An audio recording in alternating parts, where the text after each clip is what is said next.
Got it. Hello and welcome to a City Voices interview with Michael Skinner. Michael is a musician, a singer, a man of music, and also a peer, and he's been involved in the community for a long time. Now, how you doing, Michael? I'm doing well. How are you doing, Dan? I'm doing okay. Okay.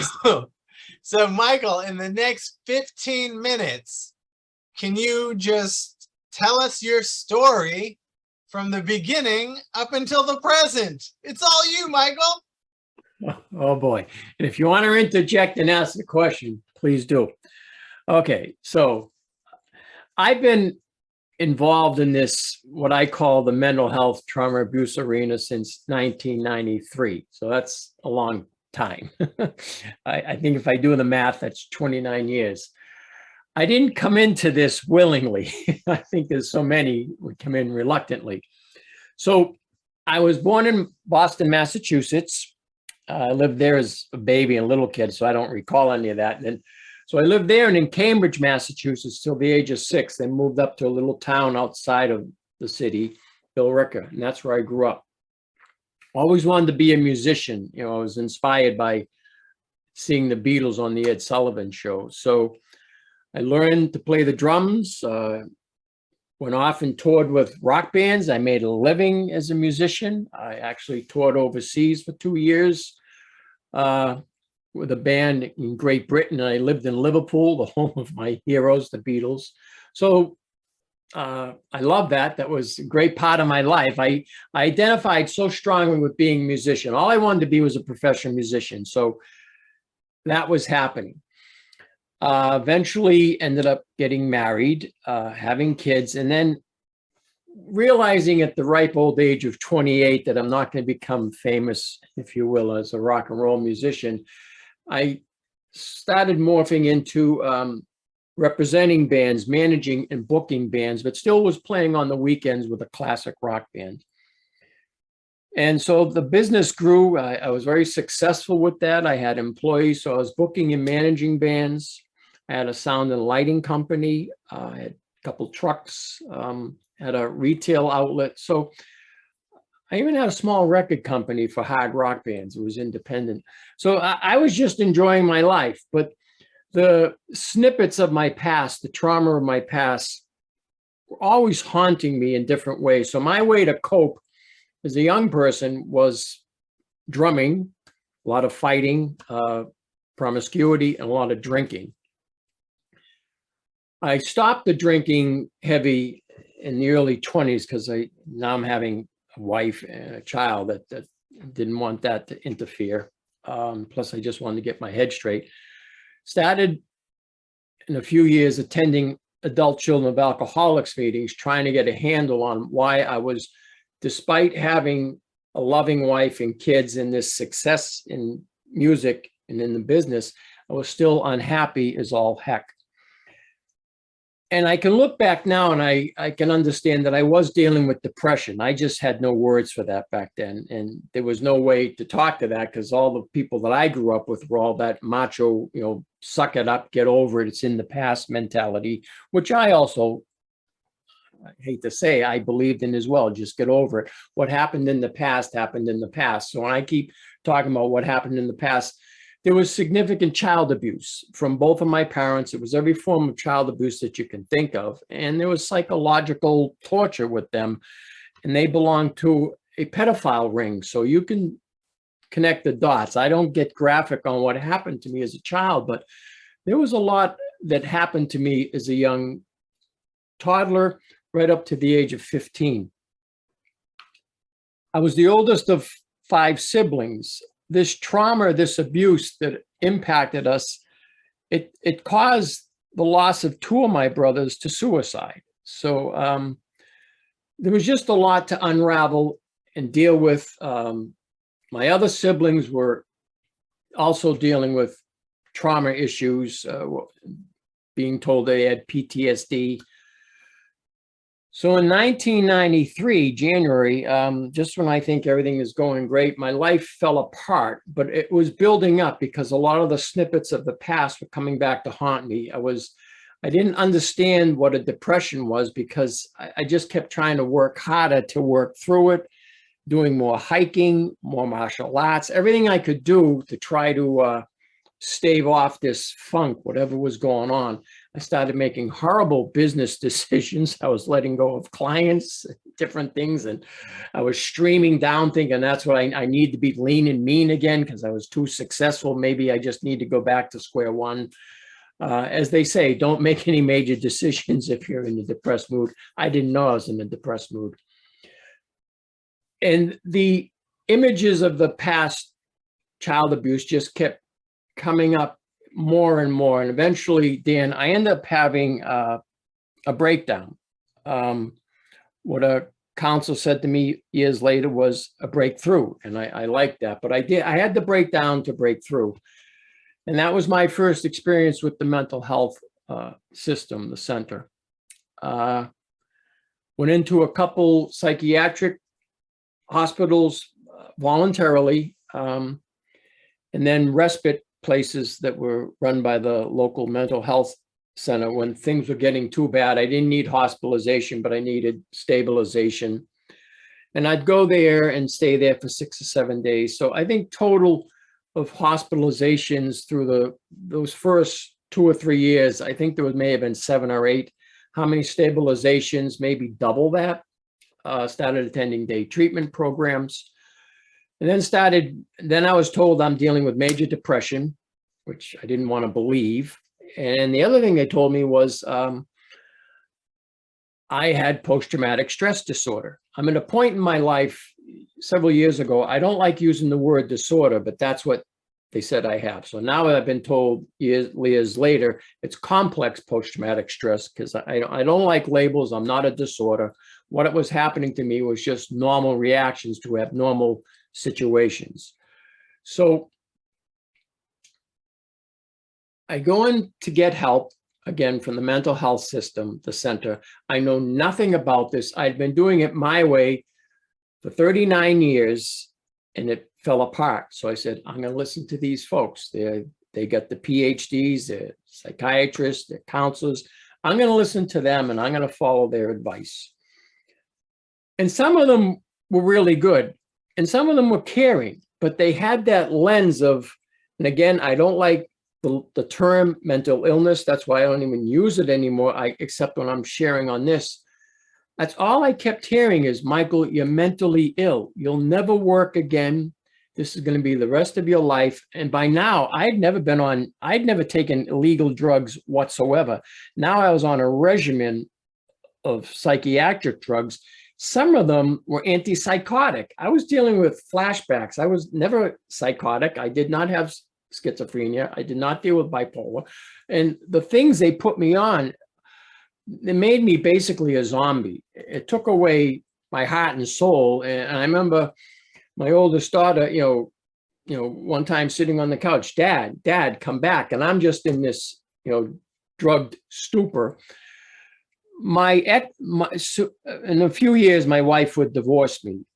She just couldn't deal with it anymore. But she was advocating for me in the beginning, saying to them, he's on too many, he doesn't need to be on this. You have taken away my husband. This is not who he is. He's made a life for himself. He's a workaholic, et cetera, et cetera. He made a business and he has survived all these things, and you're just drugging the crap out of him. They didn't listen.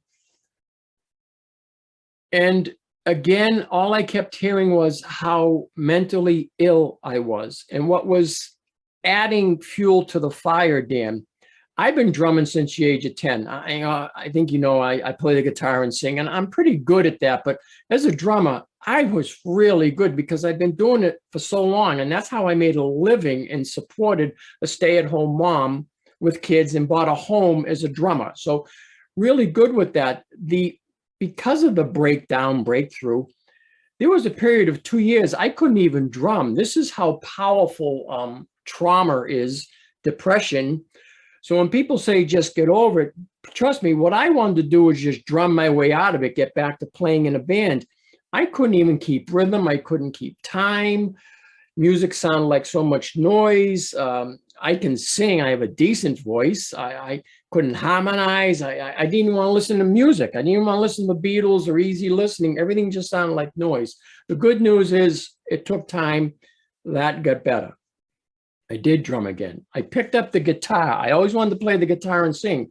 I picked up the guitar, I think in 95 and 96, still when I'm struggling with all this stuff, hearing from the mental health center, how you're mentally ill, you're never going to work again. Maybe you can volunteer in the library or a music store that has a record department. That was the life that they laid out for me.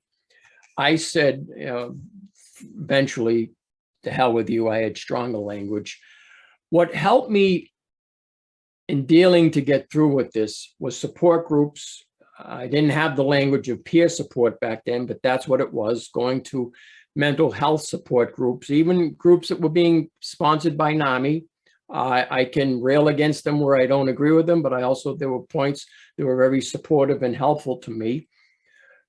Mental health peer support groups, started going to some peer support agencies here in New Hampshire, just hanging out, just going in and have a cup of coffee and just listening to other folks, attending conferences.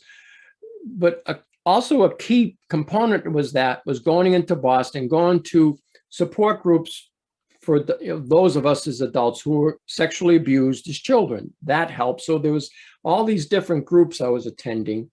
Then I started going for counseling at the trauma center in Boston. And Bessel van der Kolk was the medical director. He's a psychiatrist, but he's huge in the whole arena of trauma. Everyone in there was trauma informed and trauma practicing. They reframed the way I was diagnosed. You're dealing with trauma. They used the word post-traumatic stress disorder. They told me you have complex because there's been so many traumas. And also learning. I just became, when I say a junkie on resources, I was reading every article I could on how to heal from depression and trauma and abuse, because you don't have to have a history of childhood sexual abuse or physical abuse. It can be neglect. It can be emotional abuse. It can be your parents berating you, telling you no good. Learning these things, this is how it had a significant impact upon my mind, body, and spirit. And I wanted to heal. I wanted to get out of this. I wanted a life again. It took several years, and it has not been a straight path. Sometimes I joke, it's been a roller coaster ride through hell. I've been up and down. Even when I'm doing well, there are times I would fall apart again. The good news now, and that's why for anyone listening, in the beginning, I'd be frustrated because I'm doing all this work. Why am I having a relapse? Why do I have to go to this stabilization? Why can't I go out? Why can't I do a gig again? It took time, because I was also dealing with dissociation, which was pretty extreme.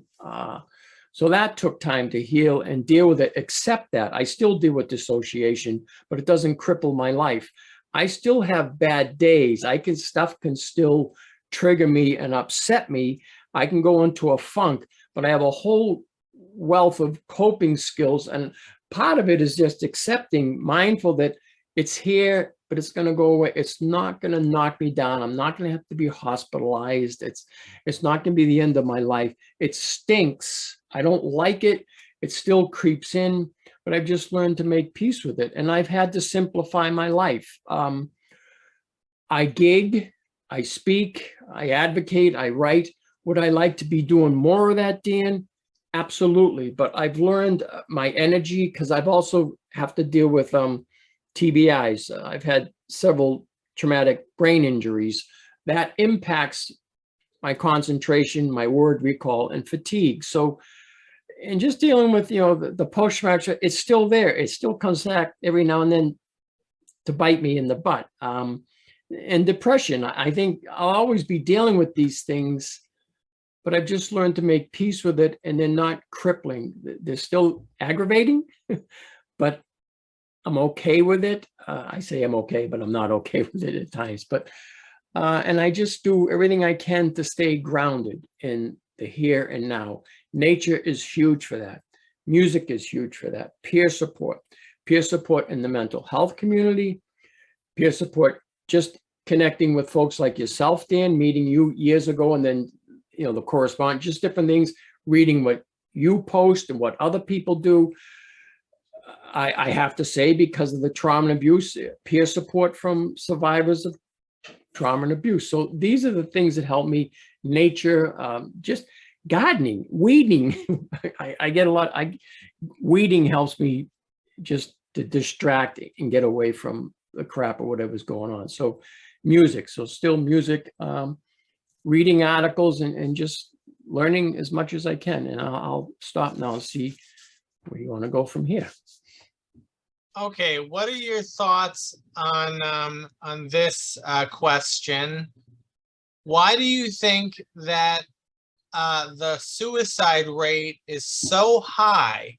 It's among the highest among Caucasian males, middle age, a little bit older.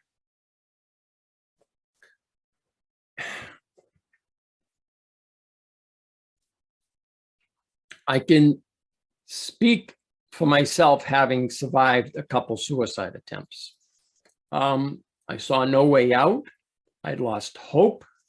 And I think that is a big component when we lose hope and when we just see that it just feels like it's going to be spiraling over and over again. I also, for me, I can't say this with everybody, but learning that the psychiatric drugs I was on, they caused suicidal ideation. In terms of males, a lot of us were raised that we're supposed to, you know, pick ourselves up by the bootstraps and be strong and all the rest of it. And it's hard still to break that mentality from society that men can have feelings, and it's hard for us to share. I've become more open and empathetic and caring and sharing feelings, but there's still pushback. And I get pushed, you know, in the dating scene. When I started going back to dating, you know, there were females that did not want to deal with that. They still want that. They say they want a caring, feeling male, but when you start doing it, you still get pushback. So if you feel all left alone, and again, I think it's losing hope. And again, try not to make decisions when you're in a place. If you do have firearms or knives, put them away. I remember reading on Abraham Lincoln. This is how it's changed over the years. He was a great man, and he dealt with major depression and trauma issues, but every time he was feeling suicidal or in a real funk, his neighbors, his friends would go into his house. They'd take his firearms out, they'd take his axe and knives. Remember, you needed these things to survive back then, and they stayed with him, some of them. And when he came through it, the firearms were brought back, the knives, the axe, you know, because he has a cabinet. So he was treated like a hurting individual that needed support. If you or I were to go out in the general public, I can get, if you say I'm feeling suicidal, the first thing you're gonna be doing, they're gonna want to call an ambulance and have you locked up. Just because you're thinking about it doesn't mean you're gonna do it. I think, again, it's just my thoughts, Dan. I think it's a lack of support. We don't have enough support and caring from the greater part of society. And even amongst peers, addressing suicide, that can push people away, because it's a scary subject. I didn't know how to help. How would Michael Skinner talk to someone who's in a suicidal crisis?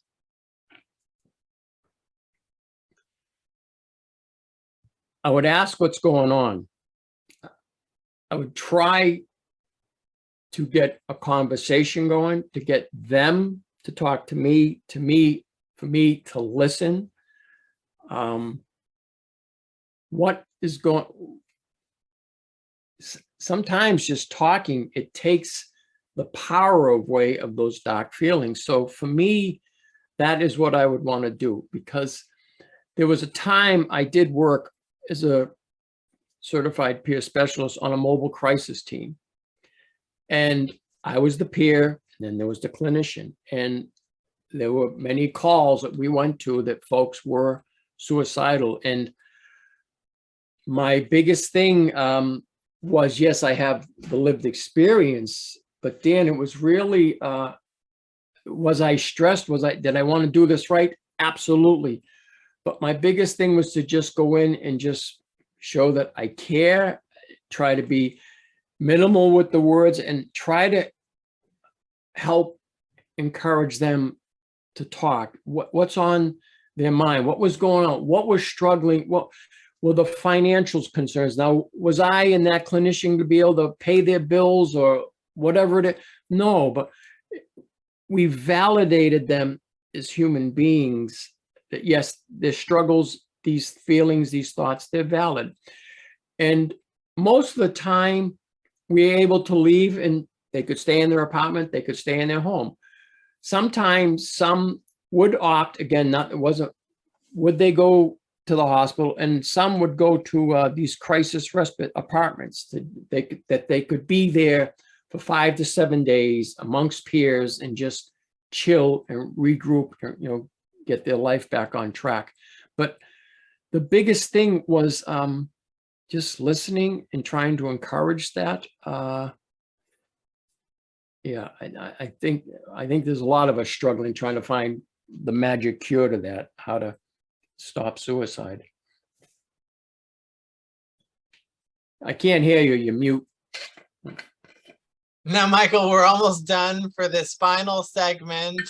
I ask that you just search your heart and tell the viewers something that you haven't said yet, but that's in your heart, you want to express, you want to share with us to close out.